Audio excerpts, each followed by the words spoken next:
Konnichiwa, buddies! Patuloy po tayo sa ating lesson ang geometric figures pattern. Patuloy tayo. Tapos na tayo sa side A. Nandito na tayo sa side B. Okay, so actually nasa part 9 pa tayo.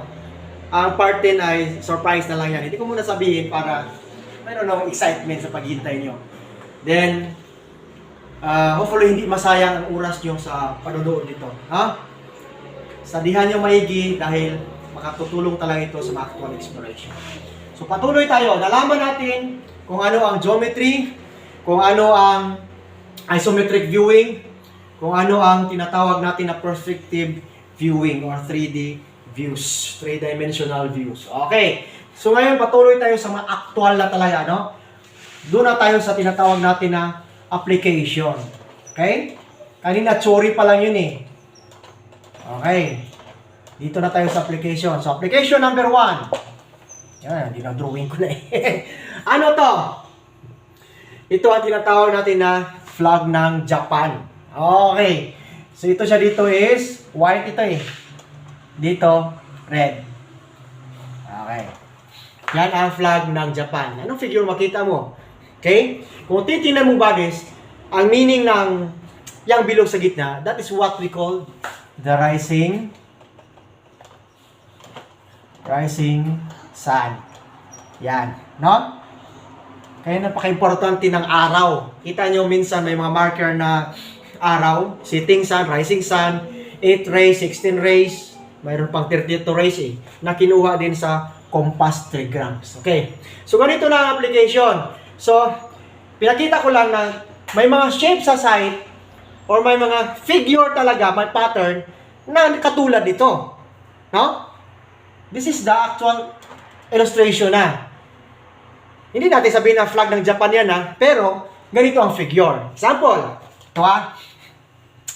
Pagdating mo sa side bodies, galing ka dito no, ito yung starting point mo. Lakad ka dyan. Tsaran. Uy, may creek. Yan. Tawid ka ng konti, no? Chak, chak, chak, chak, chak. Okay, pagtawid mo, diretso ka. Ayan na si mountain. Yan. Yan. Bundok na siya. Yan, bundok. Nandiyan na si puno. Yan. Okay. Wala po na puno. Okay. So, ganito ba this? So, ang explorer, galing dito. Yan. Starting point niya. So, alam mo direksyon mo. After ng creek, bundok na. Dito. Pagdating mo dito, yan. May bato. Yan. Apat agad na bato. Yan. Yan. Okay? If this is what we called Japanese camp, no? Pag Japanese camp area ito, no? Japanese camp ito dati, no? During World War II. Mostly dito may flagpole, no? Nandiyan yan sa medyo mataas ang mga flagpole. Example, dito ang flagpole. No? Lagay na natin dito siya. No? Pero ngayon, hindi mo na ito makita eh. Kasi yung iba sinisira na eh. Okay, the flagpole is aligned to the tree, then aligned to these 4. Yan. Dito creek eh, yung alignment. Okay? So nakita mo 4 na bato. Okay. Anong gagawin mo?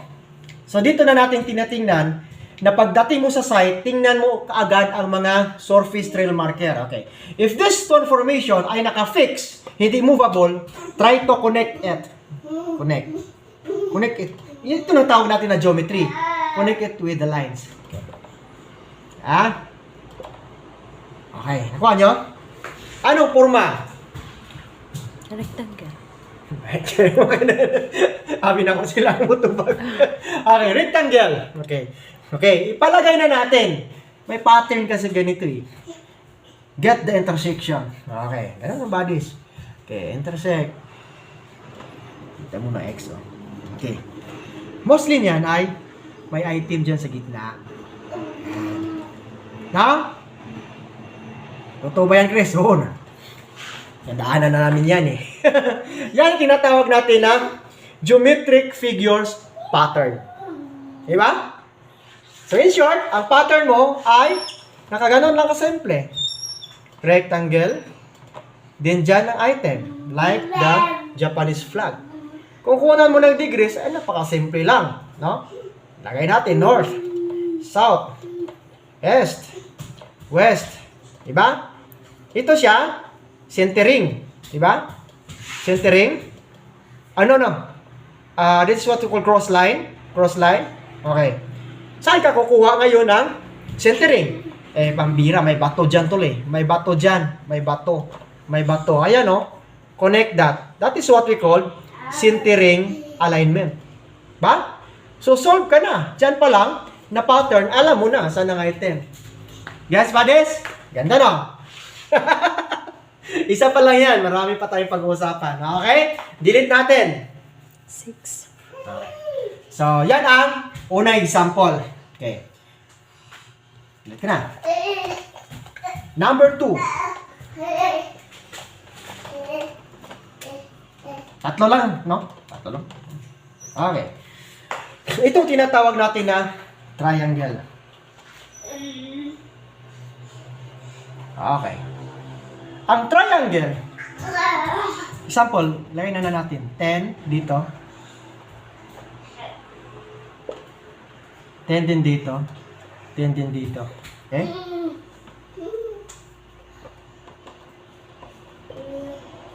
Lagay natin 10 feet, no? Ayan siya. Yan ang tinatawag na equilateral. Equilateral triangle. Okay? Ibig sabihin, equal distance ang side niya. No? Isa natin to ma-apply sa side pa rin. Ito na naman. Lahat ng side bodies. Ito naman. Ito si Chris Sniper. Sama niya si Black Phantom. Nauna si Paring Jandi. Dito pa si Utol Kimso. Saka si Paring Chester. Forward march. Papunta kami doon. Magsurbi.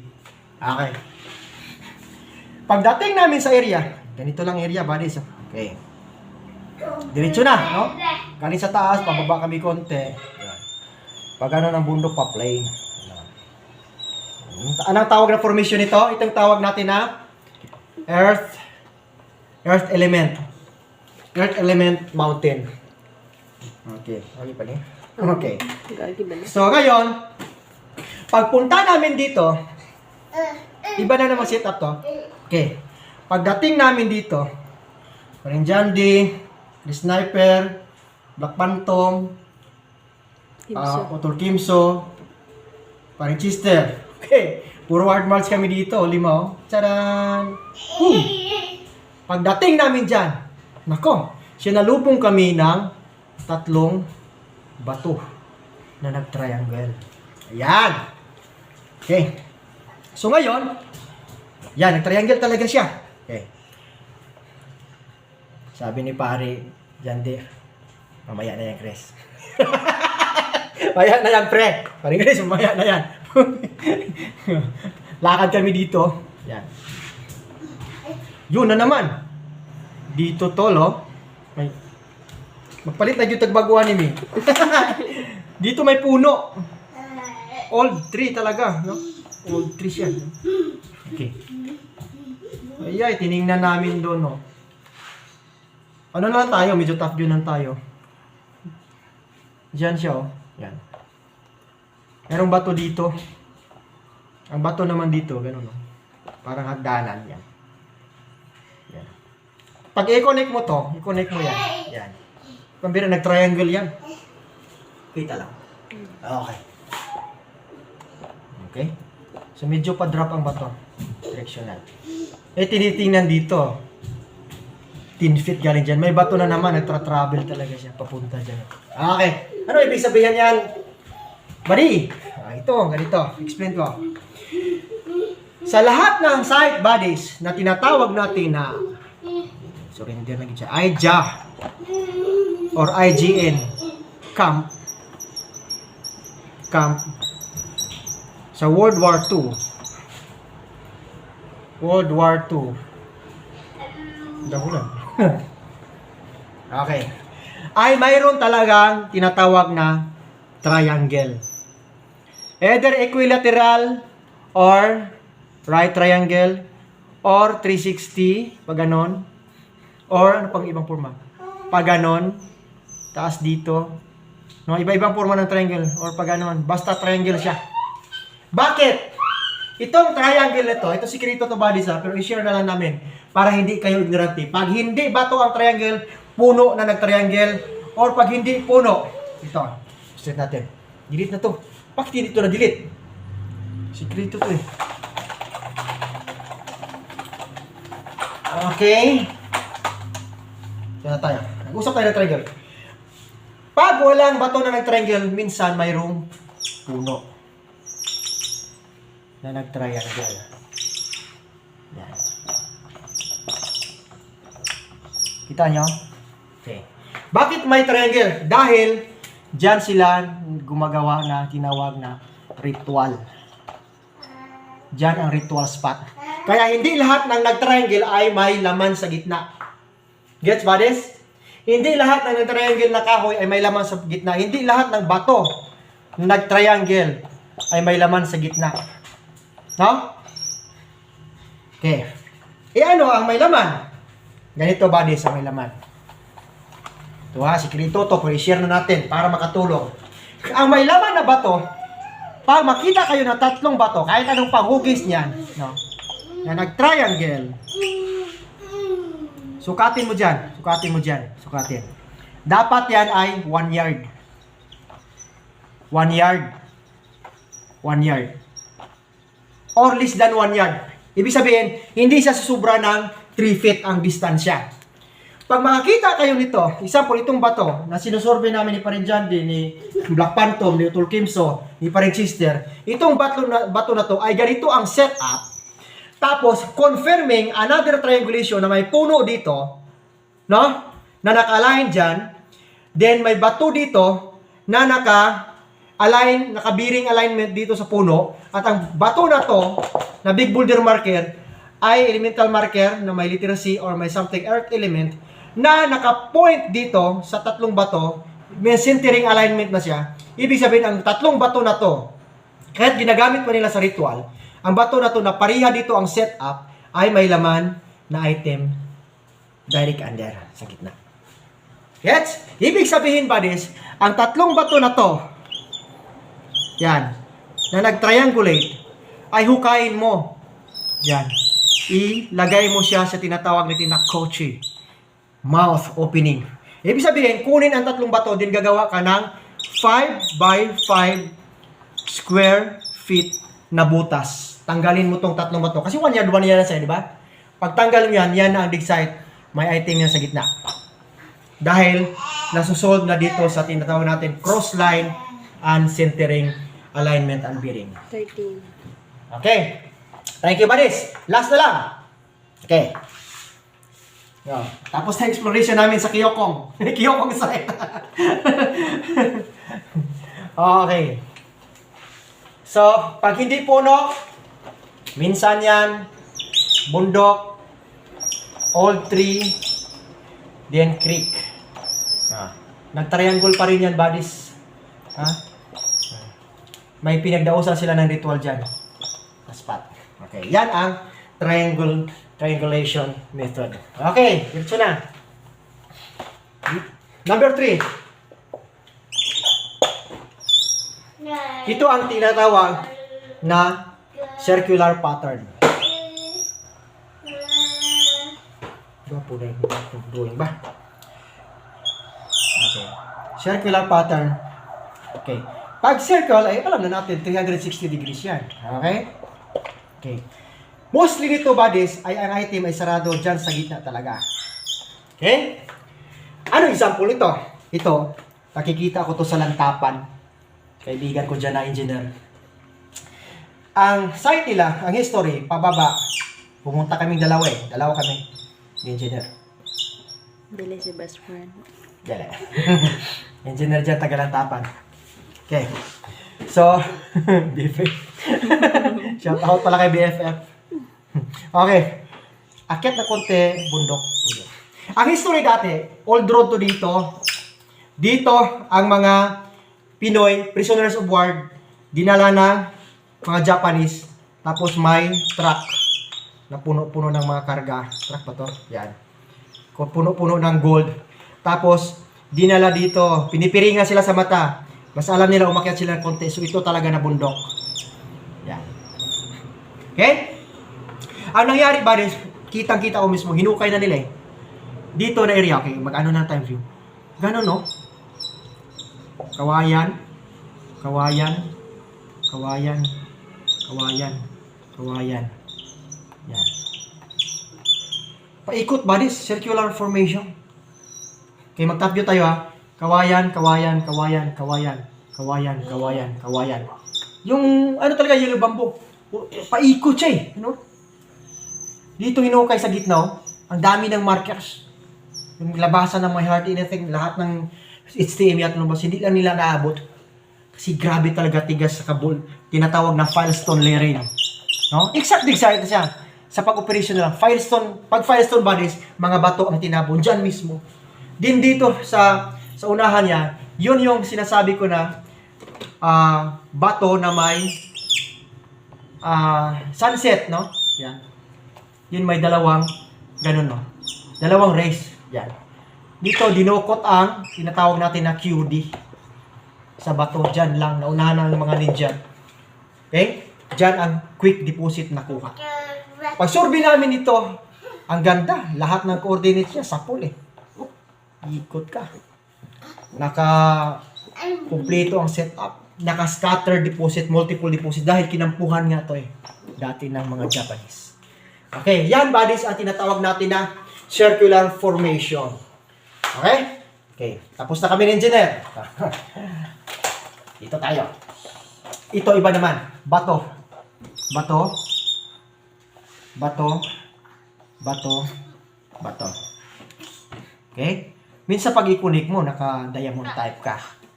Pero yan bodies, pwede yung maging circle. Watch out for that, no? Dito muna ma-apply ang tinatawag natin na elemental shapes. Ibig sabihin, pag circular siya, metal element siya. So dapat nasa west side ito, galing pag dito ang fulcrum mo sa east, papunta kang west, ganun ang formation. So west, ang formation yan is tinatawag na circular. Because metal, ano ang metal? Ang figure na circle. Ha? So yan buddies. Okay. So last na lang talaga. Pag makakita kayo ng puno, ha? Ito. Nagyur. Sige lang, last na to. Bibili pa kami ng bago buddies. Pambihira to. Puno, okay. Sabi ko circular eh. Circular formation. Tapos may nagpundok dyan ng mga bato. Nakumbok ng mga bato, big boulders. Talagang nasa gitna. Naka-fix, ha? Hindi ginalaw. No? Pag makikita kayo nito, ito lang sabi ng friend ko. Wag na wag niyong galawin. This is what we call prohibited. Prohibited site. Okay. Wag na wag niyong galawin ito. Dahil monitor dito. No? Okay. Basta yan. Tinatawag yung prohibited site. Basta nag-circular na puno or may puno pa yan dyan. O kahit hindi puno, bato. Monitored site. Okay? Pag-usapan natin sa sunod yan. Kaya hindi na buwagi. Okay, walang tayong oras. So, yan ang buddies. Huwag tong galawin, no? Don't touch. No. Mas maganda, no limit ang hiring. Sabi dyan, touch me not. Maklaro lang. Ito. Pag ganyan ang setup. Okay? So, this is what we call circular circular pattern. So, hopefully, naintindihan nyo, buddies. Mapuno man, mabato, makahoy, na circular pattern. Mostly niyan ay nandito sa gitna ang item. So, hopefully, may natutunan kayo sa lessons natin ngayon about Japanese treasure burial layout, geometric figures, pattern. Yan lang muna ang tatlo. na mga pattern. At marami pa tayong pag-usapan sa part 10. So hopefully, andyan pa rin kayo na manunood. Thank you for subscribing and thank you for viewing. Once again, this is Chris Sniper saying eat, sleep, and explore. Arigatou gozaimasu, mga kaibigan. Banzai!